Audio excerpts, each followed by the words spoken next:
Greetings, everybody. Welcome to TV Skywriter. I'm Pat Murray, your host. It's a beautiful August evening, at least here in Durham, North Carolina. Is it raining where you are, Phillip Martin? Yeah, it was a kind of a rainy day. Yeah. Well, my guest there is Phillip Doc Martin. That's Now, me.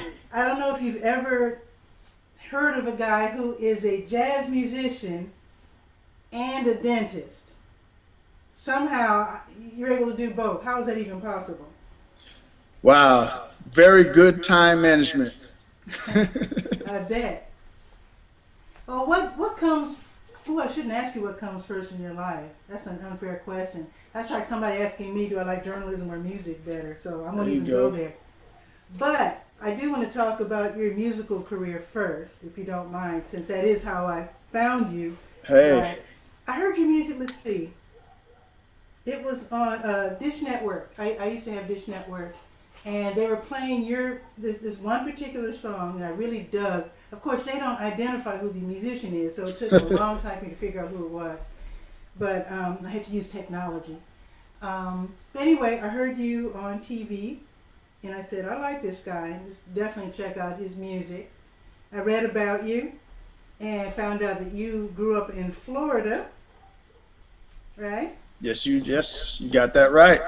Okay. Now, even though you played jazz, your folks are from Jamaica, so did you grow up hearing more reggae or more jazz or both at the same time, or R&B?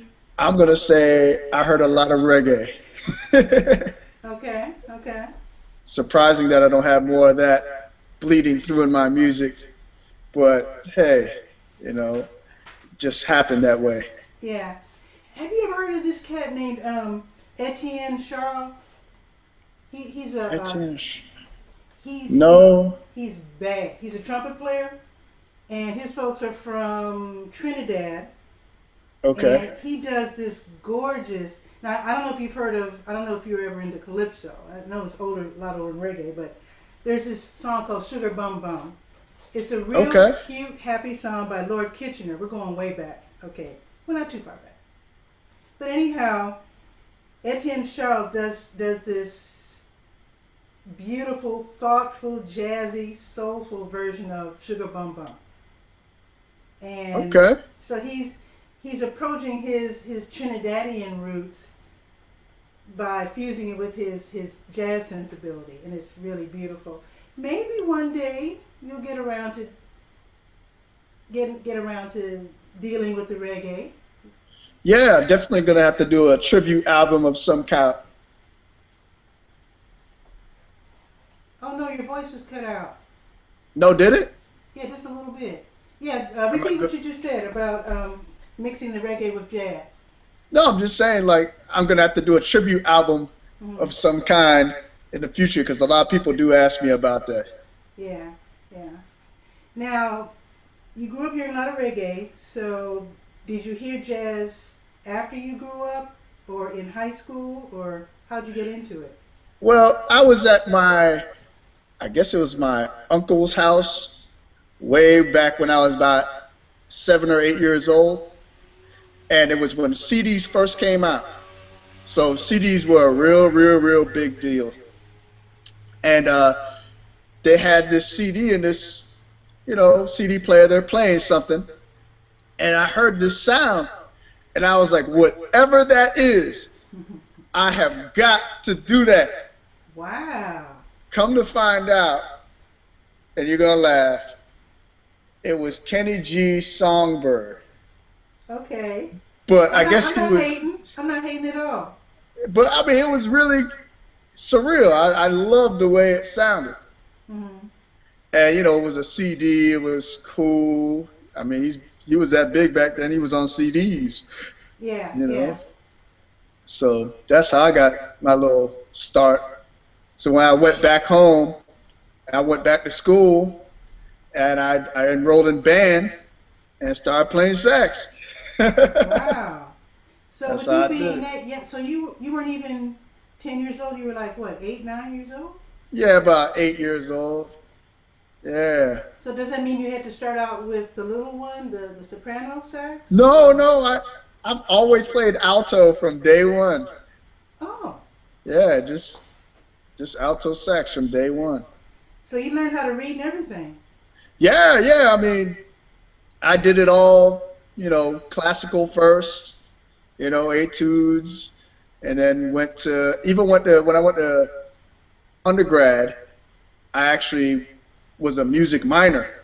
Hmm. That's why it Okay. took me forever to get out of undergrad. So Why were you like a double major? Well, you said music was your minor. I mean, did it add time somehow? You had to take more classes or something? yeah, it was a huge distraction. I mean, you take jazz band, take for instance. That was a 2 hour class, but for some reason, you spent 2 days worth of time prepping for it. Maybe You got to go you to spent two rehearsal. days because you liked it so much. I don't know. It wasn't that. It was just you had to do outside rehearsals. Section. I was section leader. I had to run Oh. sectionals. Concerts. Hmm. It was just a lot. And then I had master class. I had lessons I had to go to, and it was just a lot of stuff to do for your music minor. Okay, did you always, well, what'd you major in? I mean, you always wanted to be a dentist, or did you major in pre-med or what? Uh, Biology. Okay. So I actually kind of didn't have a choice in that. My dad's a dentist, and he Okay. was always like, "You're going to be a dentist." So I kind of didn't have a choice, Yeah, I you know. understand. I mean, it happens. It happens. I mean, it's a good, it's a kind of job that can't be outsourced, I'll tell you that. No, no, it's like a pilot, really specialized work. Hmm. Yeah. So, when you graduated from college, then did you go immediately to, I don't know what it's called, dentistry school, or Yeah, exactly. I went you to went Howard straight from college to University. dentistry? Yes. Okay. And that's kind of, I think, to me, I think that's why a lot of people don't know me because at the time, I got a really huge record deal right when Ooh. I was finishing undergrad. Gee, It was in how did California. that happen? I set my CD out and someone heard it and someone knew somebody with a label and they flew me out to California and we recut the record, redid Wow. it, and got me booking agent, manager, the whole nine. Were you ready for that? You weren't I expecting it. I was ready, but my life wasn't ready. Oh, okay. I had to go to dental school, and that took a You lot of my couldn't time. put that off or go to dental night school? No, it doesn't work like that. It's either you're in or you're out. Hmm. So I kind of had to put it to the side a little bit, Hmm. and it pissed off my label. Yeah. Yeah. So that went south. Yeah. And that was the same time. You ever heard of Eric Darius? I don't think so. Okay, well, he's another saxophone player that got Okay. started around the same time Hmm. I got started, but he's real big time now. Okay. And I I could have apologize been for not him. recognizing his name. Sorry about that. I could have We been, no, we it's don't all have good. we don't have a do you call it smooth jazz or contemporary jazz? I know some people there's a little controversy out there. Whatever you want to call Yeah. it. We don't have, believe it or not, we don't have a smooth jazz station in our city. Neither do I. So, oh, wait, you're in Washington D.C. Yeah, there is none. What? Yeah, it closed down. Ours did too. I think that they don't know how to market it. Yeah, That's what I'm thinking. they don't know what they're doing. But yeah, like I kind of lost the whole record deal thing, and it kind Hmm. of stalled my career for 4 years. Wow, 4 years. Yeah, so now that I'm out, I'm kind of going into hyperdrive, making up for lost time. Hmm. So you're So actually, so you really are a real dentist. I mean, you're actually doing that. yeah, 5 days a week. Wow. So on the weekend you do the jazz thing. I kind of do the jazz thing all week and the weekend, kind of whenever I get stuff. Hmm. You know, So have your uh, parents finally reconciled with the fact that you're going to do both? yes, finally. They're like, yeah, see, I told you, now you could do both. And they were right Yeah. because I see a lot of my music friends and they're not doing so hot. They got to say yes to a bunch of gigs that Hmm. I would say hell no to. Uh, Are you talking about straight ahead gigs or smooth jazz gigs? I'm just talking about gigs, period. Well, You what would know, you say no to? What kind of like, gigs are you okay, talking about?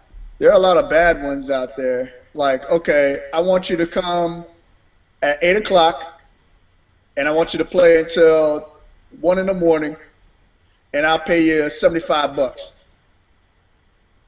I mean, 75 for the night? That's it? yeah, well, I mean, that's just like, that's a bad gig. Yeah, yeah. So I would say no, but some musicians have to say yes because they got to put dinner on the table Yeah, if nothing well, else is happening. when I was still living in Chicago, I know the blues guys are getting like 35 a night. Wow. And but then you got to pay the whole band, right? And that's Yeah, and then years later, you find out some of them are still making 35 a night. I guess it depends on the gig, the musician. that's what I'm saying. It's not Uh, good. I don't know about the jazz cats. I would hope they're doing. I would hope that everybody's doing better than that by now. Goodness, No, that's not really. man. I mean, So, it's a lot better out here, but it's there's some bad gigs out here. well, with you being in Washington D.C., I would guess that you have areas of Maryland, Virginia. Are there a lot of jazz clubs? And let me ask you. Let me just tack this on. Do you play smooth jazz and straight ahead, even though your album is smooth? Do you still Yes, take I whatever do gig you can? both.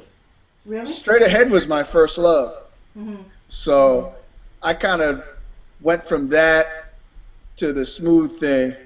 I mean, it was just my passion. The smooth thing is my passion, and I could express myself better in that vein. Mhm. Mhm. Mhm. You know, there was another question you asked me. What was the other part of that question? I tend to ask multi-part questions and I get lost myself, but that's okay. Oh, I was going to ask you about the number of clubs that you have access to. Oh, uh, I wouldn't say that there are too many jazz club out here, but there's a lot of musical opportunities. There's a lot of nonprofits having dinners and events. Mhm. There's a lot Mhm. of there's a private sector. There's a lot of weddings. Oh, So I'm okay. in an agency band, and I play a lot of weddings. You Okay. know, Okay. right now it's season, and actually that's where the money is really out Mhm. here Mhm. Mhm. is the agency convention thing. So Oh yeah, if you've been in D.C., yeah, I guess so. yeah, there's What a lot of about opportunities. see in Durham and Raleigh, which is next door, and Chapel Hill, which is on the other side next door. We don't have a lot of jazz clubs. The musicians, the jazz guys, tend to play more in restaurants. Yeah, right. And I guess they do the weddings too. I guess. I mean, I don't know. They have that here too. It's like the same thing, but there's just a lot of opportunities. Hmm. As a saxophone player, are you able to like? Well, let me first ask you: do you have your very own band? The same? Do you play with the same cats every night? Because it's DC and there's so many opportunities and there are a lot of good players here, but there aren't enough. So the players tend to be kind of like whorish and they play with everybody. They play whenever, wherever, everything like That's that. not. I consider that entrepreneurial. That's cool. I mean, hey, it's all right. I do the same thing, Hmm. but it's bad for when you want to have a band. Oh, I got you. I So got you. I do have my own band, but it's kind of like three or four different musicians for each instrument. I got you. I got you. Yeah. So it's So never really the same combination every time. Are you well versed enough so that when somebody wants to hear like Brazilian music, that you can say, "Oh yeah, I got my repertoire is Yeah, so large that I could do that." yeah, of course, Hmm. of course. Bust Well, out not some everybody Jobim, can. So you growing know. up, who did you like the best? Okay, I know you started out with Kenny G, and then apparently at one point you got into the straight ahead jazz. So Yeah, tell I was me. a big Charlie Parker, Miles Davis. I wasn't really a Coltrane fan. Hmm. You know, Is he too? Was he too Lockjaw. esoteric or something? Or. Yeah, he was pushing too many buttons for me. Hmm. Hmm. Well, Like if I played like that, only a couple people would really understand what I'm trying to say. I understand that. Yeah. Hmm. I mean, not that what he's playing is bad or anything, but it just doesn't connect all the way to me. Yeah. I understand. Some people want to connect with their audiences in different ways. Like Stanley Turrentine, Uh one huh. note, bam, everybody knows what he's Right. talking about. Right. So, and there's nothing wrong with that. I mean, I consider what's that word? Accessibility, Uh huh. and it's not a bad word to me. It's fine. I mean, I like Train, but I like Stanley Turrentine too, and Sonny Rollins, I like him. mhm. But yeah, I mean, then I branched out to the cool jazz stuff. I really was a big Everett Hart fan. Okay, okay. He spoke to me. A lot of people say I sound like him, like I have his fire kind of. It's like real big soulful sounding music. Yeah, Yeah. exactly. Hmm. And Dave Koz, uh, Steve Cole.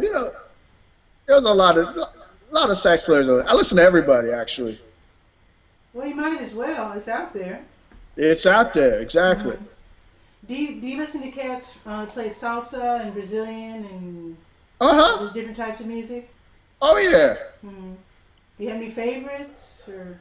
Um, I like Michel Camilo. Hmm. He's real nice. Uh, what's the guy's name? There's so many. Uh, my mind is going blank right now.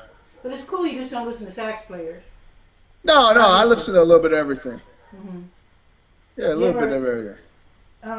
Now I know that when it comes to we were talking about John Coltrane. I think he would practice out of violin books, Oh, and okay. he was trying to figure something out that maybe not everybody understood. I certainly did not. But he he was really searching. He was really Yes, searching. He would go through violin books and practice. Some guys learn from being in church and playing with the other musicians in church. exactly. Where did you find your sound?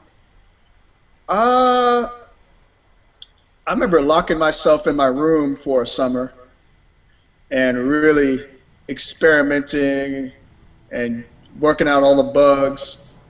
And when I surfaced, I think I found something. How does a musician know when they've got it? I don't think I've got it all the way. Ever will think that, but if you're in the shed long enough, then it should come together to some degree. Hmm. Uh, Unless you don't got it, in which yeah, some case, people just don't have it, yeah, no yeah. matter how much they practice. But even for those of us who do play, who don't play out in public for very good reasons, um, it's just a good thing to be able to do, just to play music, even if you don't play it very well. Yeah, It's just definitely it's just a really fun thing to do. And when you play with therapeutic. other people, it's great. Even if it sounds like a can of bottles being dropped on the ground, it's okay. I mean, Right. it's just fun. Once you find a nice little groove and mess around with it, it's just fine. It's just really fine. Now, as a sax player, you don't always have that groove with you. How do you? I always wondered how sax players and trumpet players practice without having a band with them. Well, they have these things called Jamie Aebersols. It's like the background, and no front Oh, person. yeah. Music minus one or something. Yeah, so Or something like band that. in a box and all that. Yeah, yeah, they have that stuff. And actually, that's how I started playing professionally. When I was in high school, I had my own saxophone business. I had the Abersols, and back then, mini discs just came out. So in the beginning, he'd be like, 1, 2, 3, 4, like that. And I Yeah. would just edit it out. So the song would just start. And I mean, his backgrounds are pretty decent. It sounded like a real band. Wait. You're telling me you took gigs and had Yeah, that I as your had, background and played on top of it? yes, in restaurants, private parties. I mean, Oh my God. it was crazy. I was getting paid. Oh my God. It was That's good. entrepreneurial. Oh, yeah. How old were you? Like 16 or something? 16, 15.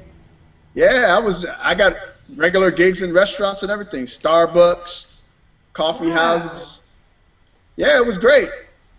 Wow. It was great. It was great. It's called Sax Time Entertainment. Actually, I still have it.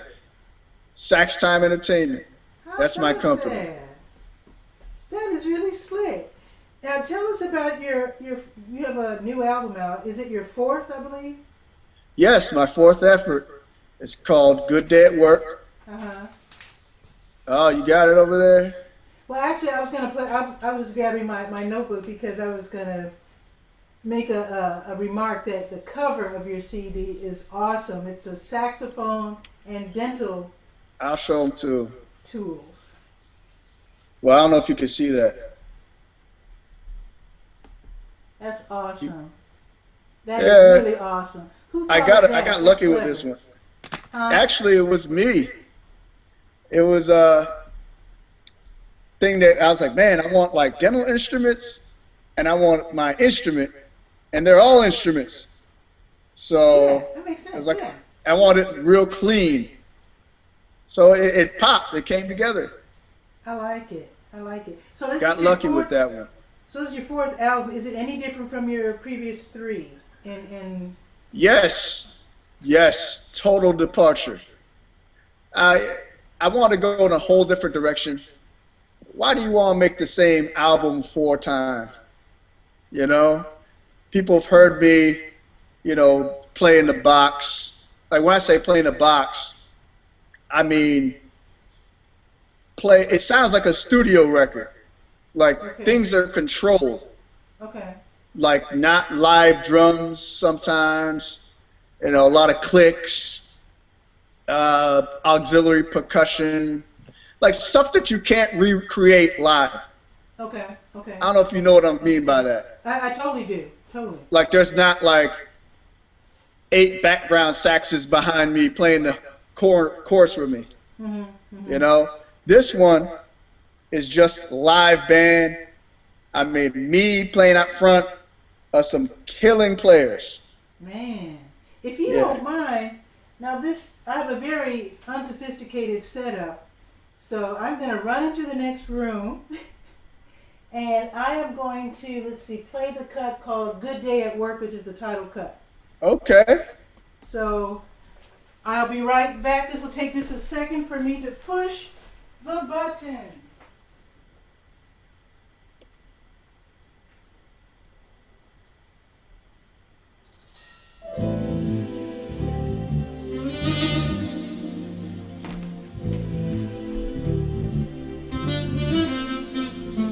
That's it.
go. Oh yeah. Oh yeah. That was awesome. Thank you. Woo. I like that. But you know what? That was my first time really hearing it big. I have some little speakers that I usually listen to in the kitchen, and these are my little studio monitors here. Yeah, it'll sound good. No, thank you. But it just sounds. How can I put it? It sounds really good. Like you're. I don't know anything about the recording process, but your sax has like this little echo sound on it, and Yeah, chords are real pretty, and the bass is it's like all. really thumping. It just sounds really good. It was an expensive process. More expensive than doing it the other way, where everybody's separate. No, no. Well, you know what? It was. It's separate, but it's not. I can't describe it. Okay. I've been recording long enough. I mean, this is my fourth album, so we've Mm-hmm. done many trials and error things, and I just know how to record. I don't know. It's weird. We know how to put like the drummer, the bass player, and the keyboardist in one room, so they can Okay. groove off of each other. And then I'm in another room because if I'm in their room, I'll be bleeding through the drum mics. Oh, okay. So you can see each other through glass. Right, right, exactly. Okay. And actually, technically, we don't need to see each other because the band can see each other, and I can hear what they're doing, and Okay. like the musical director will have a talkback mic, so he can talk to the everybody. Mm-hmm. Hey, and he's playing bass, so he doesn't have the mic is up here. Yeah. He's like, Yeah. hey, he's like, hey, we're gonna go to the bridge here, but Wow. it's not in the recording, but we know, Wow. He so must we be know where really to well go. rehearsed. Yeah, so it's a process. Yeah. Yeah. Now, how do you go about writing music? Because I mean, when I'm writing music, I mean, I can play the chords and I can whistle the melody. Uh-huh. But in your case, with you being a saxophone player, how do you write music? You don't have the chords that you don't have access to the chords and all that. Okay, I'm actually a piano player too. Oh, isn't So that I started convenient? I started playing piano before I played sax, Ah, and it was actually kind of a nice transition because instead of reading like five notes at the same time, I just got to worry about one.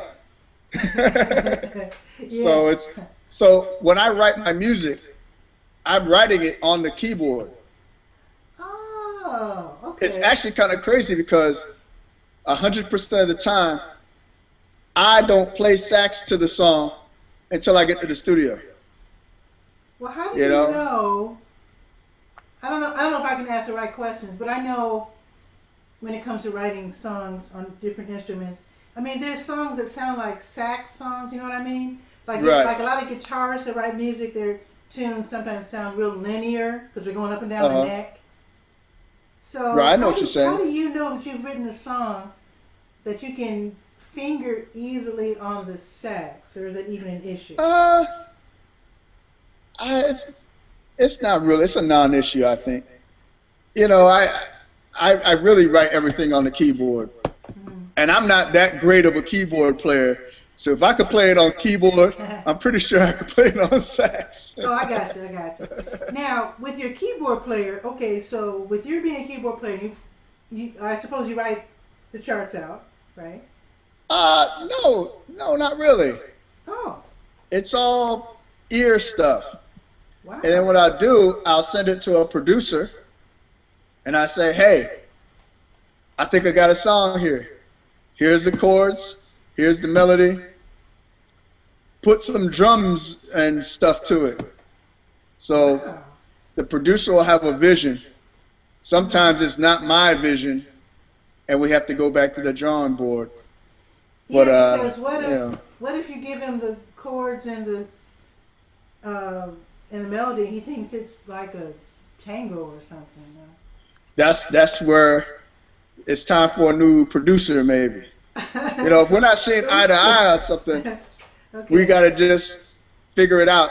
Or sometimes, like on this album was supposed to have 14 songs, but we ended up taking out 4 of them because it just wasn't working. Hmm. It Maybe you can did save them for sound the next cohesive. album, or That's what I always say, but I always end up not using them. I mean, all my other albums, if I count them up all together, hmm. there's a whole album worth of music that I haven't used. But Wow. by the time I make the next album, it's either dated sounding, recording wise, hmm. and that something like that would not make the album sound cohesive. I understand because I know some composers like their albums sound like a whole unit because you can tell they've written all the tunes at that time. Not Right. always. Well, like take for instance that song you just played. hmm. I wrote that way on my first album, Oh. and it's a song on my first album. But what I've been doing, I always put a song from my first album on my new album. Oh. Because that was the one that didn't quite catch on because you had to go back to school. Right. Yeah. It was on that album. It would have been a hit, I thought, but it just wasn't time, I guess. Yeah. And this version sounds totally different than the first way we did it. hmm hmm. So, that's just how things happen, I guess. So how do you keep up with your airplay? I know that some guys market their own albums and they sign up with these companies that get their music to radio stations around the world. Is that something that you do also? Well, in this day and age, I have a radio promoter, and they're very expensive. I mean, just to give you a figure, was it 1,000 a month just for this guy to call these radio stations, the few that they are, and be like, hey, play this new Phillip Martin single. Oh, also play these other 10 people on my roster too. You know, Well, that's how it goes. well, for your song to end up on the Dish Network, I suppose he got to them because that was awesome. That particular song I'm talking, let's see, was called Deep Pockets from your Realization CD. Yeah, you And know what what? A happened lot of was people like that one. with the Dish Network, there's this one channel. It's like a promotional channel, and it's just text, which means they play one song in a loop for one entire month. Whoa. One song. So I was grooving on that song all month. Whoa. And it took, like I said, I was very frustrated. I even wrote to the Dish Network. I was trying to, there's no way I could figure out who this was. I Wow. finally got some software where you can play the song and it automatically identifies the song. I think it's called Me Domi or something like that. And it identified you, so I was able to figure out who you were. Oh, cool. Yeah. That's And good. That's I think good. I've heard your music on the Weather Channel as well. Yep, they play me. XM Radio, they like me a lot. Uh, it's really the luck of the draw because I've released singles and no one plays them. You know, like we're about to go to this next single at the end of the month called Together Again, and I have no idea how it's going to go over. Wow. Wow. Oh, do you play the festival circuit too? Yeah, when I get play, I mean, they keep on playing the same people all over, all over and over and over and over. Mm-hmm. So it's hard to give it a chance sometimes. But I Yeah. play the St. Lucia Jazz Fest, Bahamas Jazz Fest, Ooh, I bet that was nice, huh? Like a vacation Yeah. too, right? Berks Jazz Fest, Catalina Jazz Fest. I mean, I played many jazz festivals, Sure, sure. but they're kind of few and far between, Hmm. Hmm. just because they keep on. They got like some click or something. I don't know. Yeah, yeah, yeah. Well, that's cool. I mean, there's the audience is out there. Again, I don't want to get ugly and play the race card, but coming from Chicago, where WNUA did start out kind of weird, it Uh huh. eventually evolved into a good smooth jazz station. They started out playing what I call belly button music. Okay. That Norwegian, really, Jan Garbarek, kind of icy, frosty type of jazz, and they realized that wasn't quite working. And no, actually, they started out. Actually, no, wait a minute. Actually, the term smooth jazz had not been defined yet, and they started out actually playing all my favorite cats Okay. before the musicians caught on and started actually making music for the market. They actually started playing like Gato Barbieri, George Benson, the late George Duke, um, Roy Ayers, Tom Brown, Eddie Henderson, people like that. Gary Huh. Bartz, but then, like I said, they kept evolving and trying to figure out what the right flavor was. They started playing what I call the belly button music and the space age stuff, Huh. and eventually they started playing. I think when Kenny G hit, that defined, I think, the whole market, and then people like Lee Ritenour started actually, in my opinion, I don't want to sound too opinionated, kind of corralling his more challenging type of contemporary jazz Right. to fit the smooth jazz market. Uh huh. And then it took off from there. But still, I don't think they knew how to market it, because I could tell from the commercials that they were aiming at a well off white crowd, to tell you the truth. Yes. And that's not necessarily who was listening. I think it was more of us listening, and that I guess it's not the ideal market for marketers, I guess. Well, in my opinion, I think they ruined the format with this company called Clear Channel.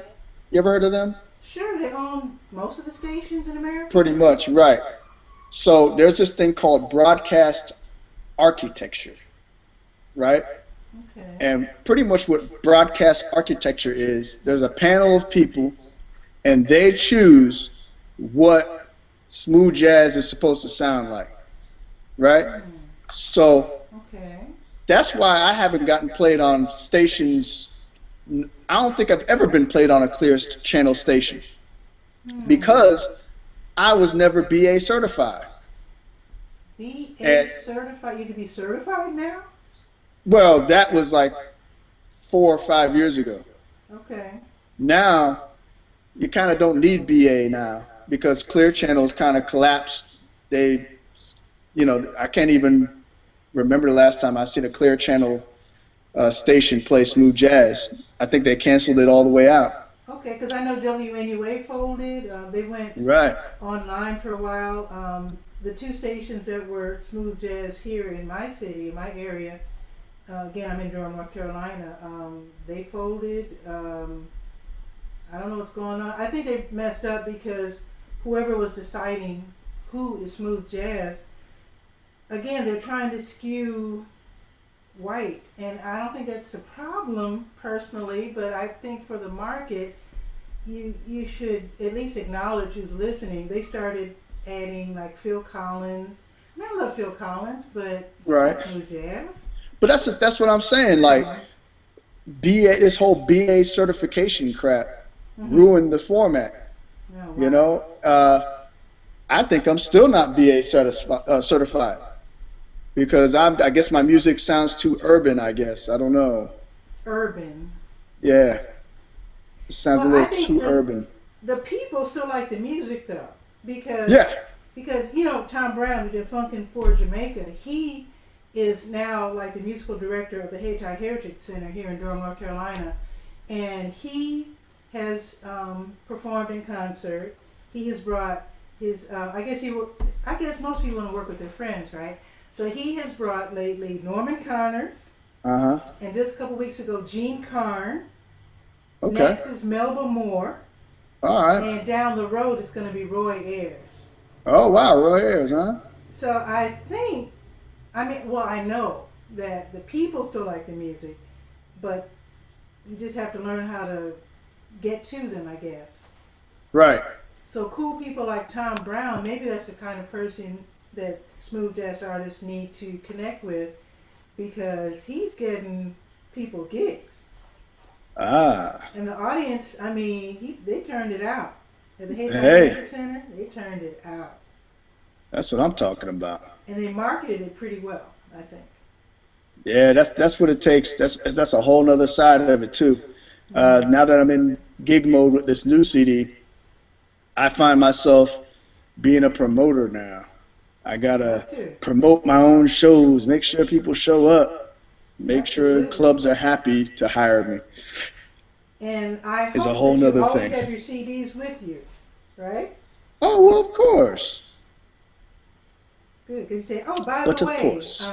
while you're working on their root canal, this is my new Well, CD. at the office, it's actually kind of funny because at my office, no one knows I'm a musician.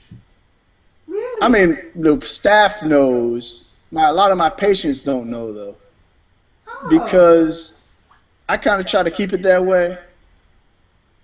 The less conversation, the better, actually. really? Okay. Because, It's because of the kind of practice I run. oh, okay. But I, It's go what you ahead. call it. I run a Medicaid practice, Mm-hmm, mm-hmm. and it's a volume game.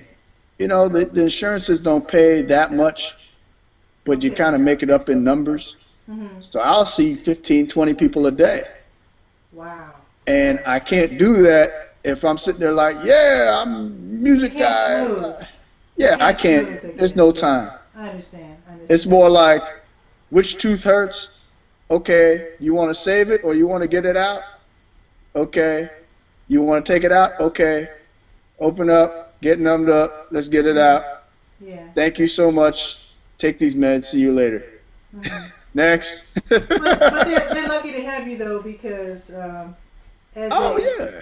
as a limited income person myself, I mean it's good to have dentists that will Oh service yeah. I mean, that especially a dentist demographic. that knows what they're doing. I mean, I can't count how many things I see out there, and I'm like, oh my gosh, like this patient got butchered because, I mean, he went to this person because they took the insurance, and the dude just wasn't good. And just because Wow. you're poor doesn't mean you can't get good work, There you go. There you you go. know. So Mm. that's our thing, Yeah, you I know. understand. I understand. So when Yeah. was the first time you heard one of your cuts? I'm wondering, did you first hear your music on the airplane or the Weather Channel or what? Um, I'm gonna say the first time I heard it, I was at Cheesecake Factory in the bathroom, and I was actually using the bathroom, taking a leak, and on the little Muzak thing, Yeah. I heard my song. Oh my God. And you would never know it was my song unless you were the person that wrote the song. But I ran out to the table. I'm like, listen, listen, listen, that's me. That's me. That's me. Oh wow, that's cool And, though, isn't it? and you had to listen real close and like, ah, Is that him? that is you. That That is him, is you. baby. That's you. It was Was your mom crazy. there? Were your parents there? No, I was just out with my college friends, you Okay. know. We're just eating and they're like, oh man, it is you. That's crazy. Now, did you say that loud enough for the whole place to hear? No. You should I mean, have. Cheesecake Factory is kind of loud anyway. Okay. So That would have they're been just cool like, for the whole place to get silent, though, wouldn't it? they probably wanted me to shut up. I was probably tell that guy to shut up over there. He's making too much noise. That is really cool. I remember the first time I heard my sister on the radio. She was on I'm trying to think Afro Sheen commercial back in the Okay. '70s when I was in college. and I was at Talladega College in the dorm room, had the radio on, heard my sister's voice, and I hollered. And ran out in the hall. Everybody was dancing in the hallway. Woo, Pat's sister's on the radio. Of course, it Right. was just like a 30-second commercial. By the time we But that's quieted big down, it time, was though. over. So That's big time. That's good. That's good. that's good stuff. So how else are you promoting your CD then? If you can't schmooze with your customer or your clients, what else? Um, I advertise on like smooth jazz sites, like smoothjazz.com. Okay. You pay people to post your CD up there. Of course, traditional avenues like radio. You know, the more they play your stuff, the more people hear it, the more people buy it. Do you know store owners who can play your music over their little intercom? And Yeah, I mean, on yeah, the counter? yeah. You know, I've done in stores like yeah, at BK Music and a lot of little mom and pop places. They play my stuff. That's cool. What Yeah. about do you do the bookstore thing or the coffee shop thing where you do Um, CD signing and no, I wouldn't say that. it would be You know, have a CD release party. You know, I don't know, stuff like that. Gigs. The more gigs you do, the more people expose. exactly. You know, Gotta get what's more going on. gigs. Yeah, exactly.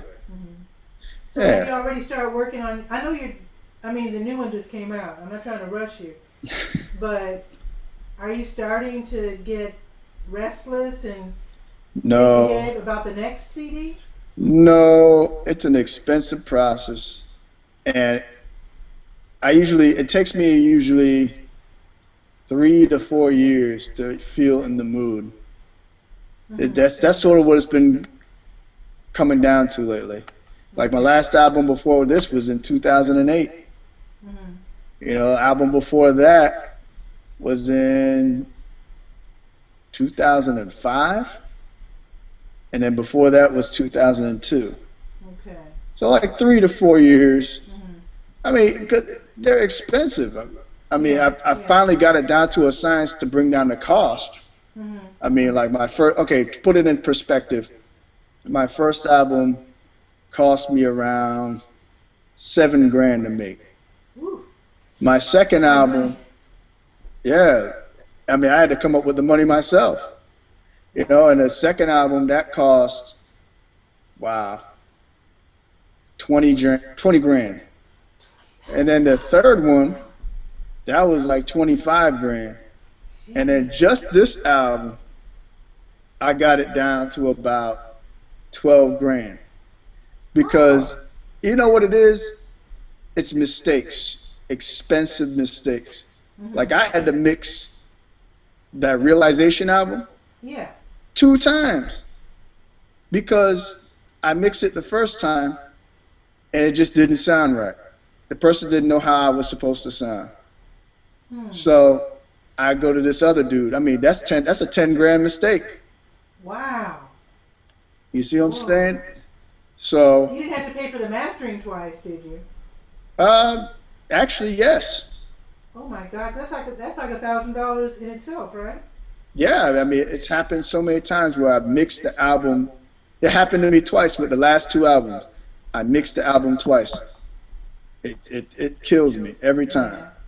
Well, I heard an album. I'm not going to say who it was, but a Chicago singer played one of her CDs for me, and it was horrible.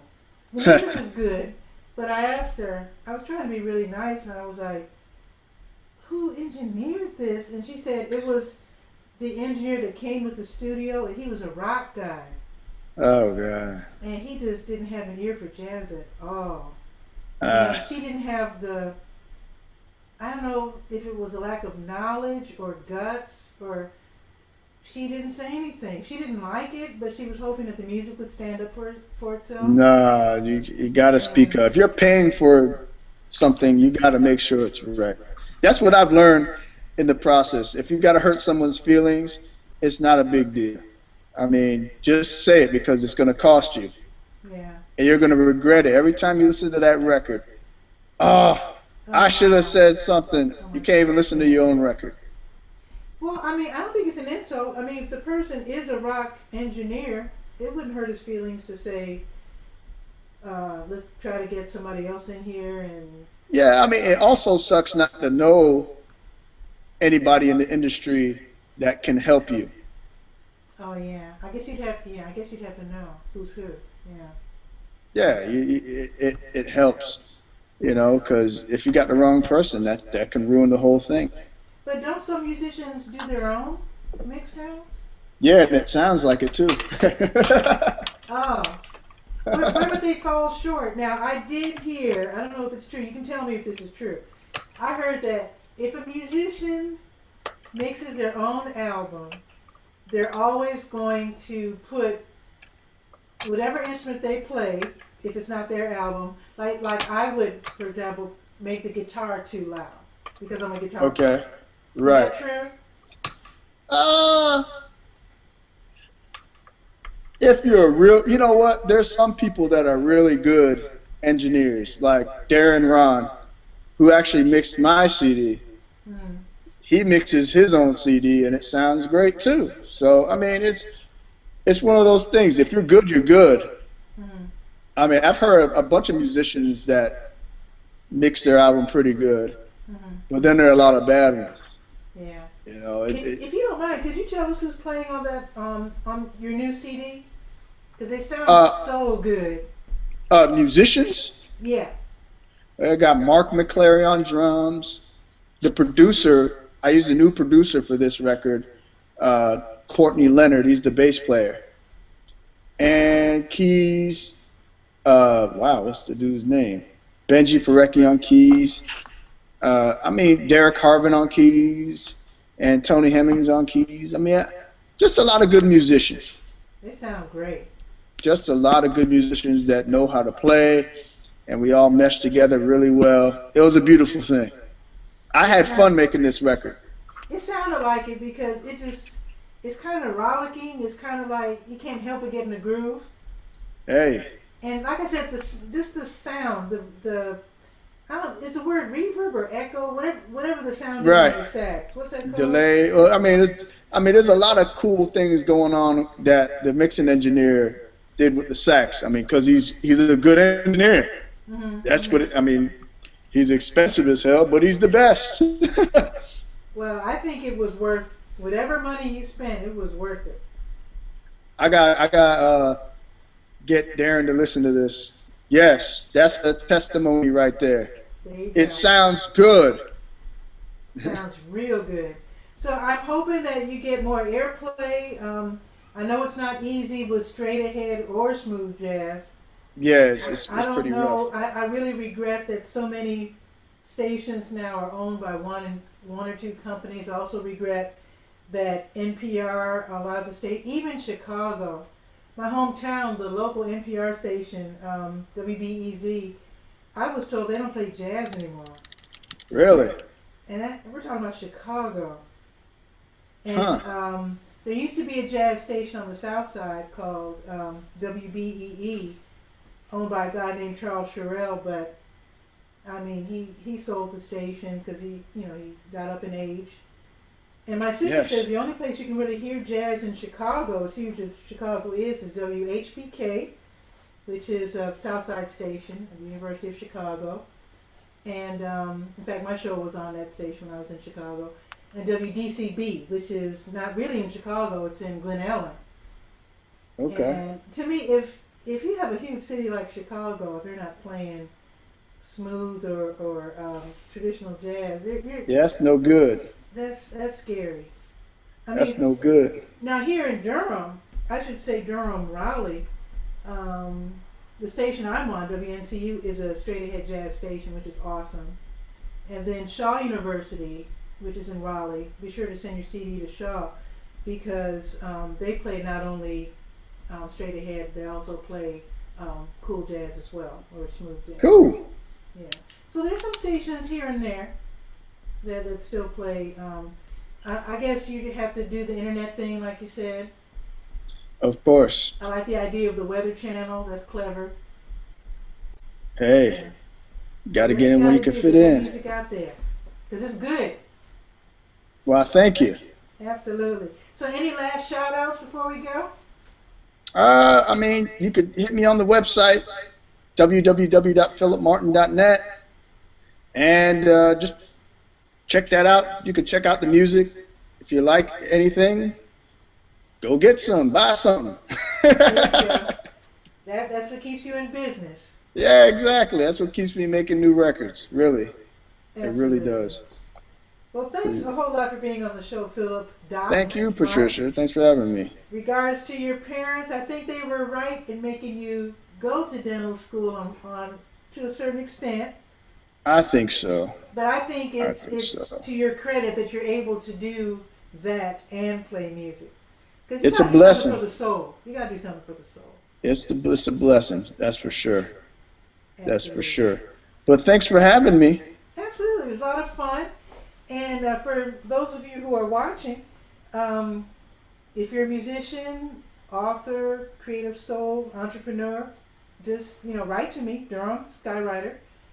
I should say that clearer. Durham Skywriter at gmail.com. Get in contact with me. I'd be happy to have you on.